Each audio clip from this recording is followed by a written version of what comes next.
Good morning. I'm Gavin Giovanoni. I'm the Professor of Neurology at the Blizzard Institute. I'm going to just briefly discuss my poster on the implications of retrospectively applying the 2017 McDonald MS Diagnostic Criteria to patients presenting with a clinically isolated syndrome compatible with demyelination. As you can see the poster, unfortunately I haven't got time to stand by it as I have a conflict this afternoon. So in the past, we used to have to wait for 2 clinical attacks to make the diagnosis of multiple sclerosis, and we used to call that clinically definite MS under the 1983 POSA criteria.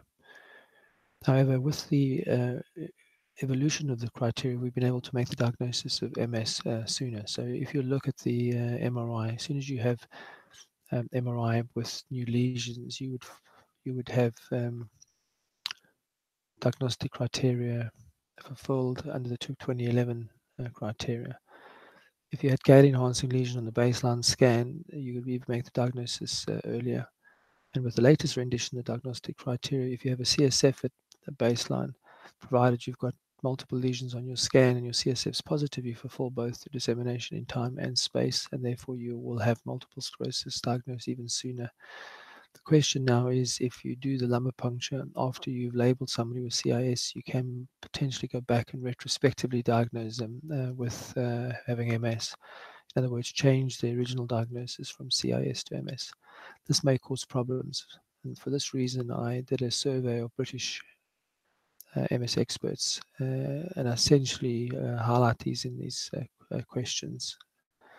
And you can see, would you offer patients previously diagnosed as clinically isolated syndrome who do not have a lumbar puncture as part of their diagnostic workup, a lumbar puncture? And you can see there's mixed feelings here. Almost a half would, and the remainder won't.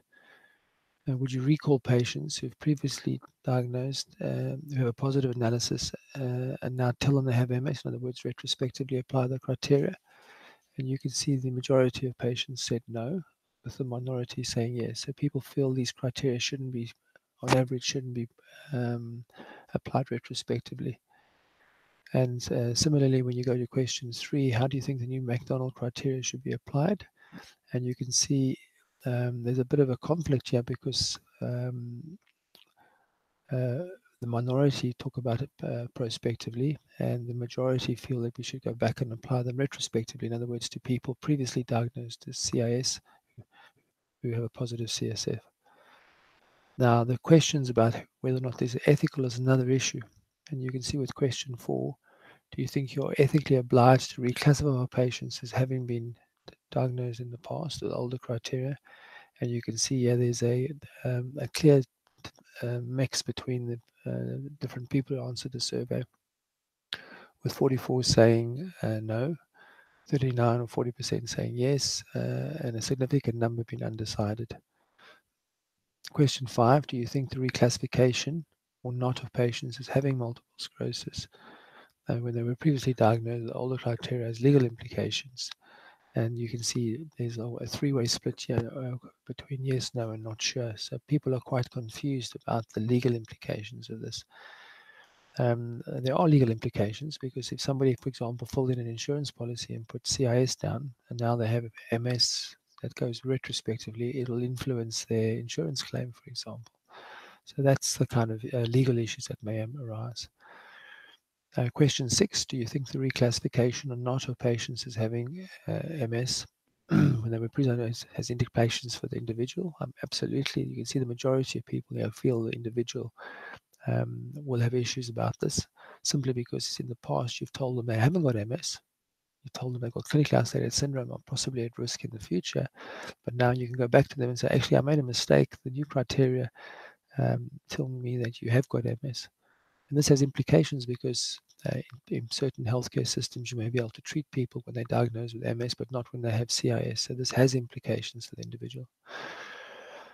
Question 7, will it influence practice? So will the new 2017 McDonald criteria change the way you approach the diagnostic workup of patients with suspected MS or clinically isolated syndrome? And you can see the majority of people feel yes, and I'm not surprised. These criteria will almost certainly impact on the way people practice. And finally, do you think the new 27 McDonald criteria should have allowed the diagnosis of asymptomatic MS? And you can see there's the minority say yes. I'm in the opinion we should be able to diagnose the condition in the asymptomatic phase, but clearly the majority of British neurologists feel we should not be making the diagnosis of asymptomatic MS. So I think overall the conclusions are we need much wider discussion. Potentially international guidance is needed on how to address these controversial issues. I think the community should make a decision about whether or not we should apply these retrospectively, and make a decision on how we deal with the ethical and legal issues that arise in connection with individual patients by applying these criteria retrospectively.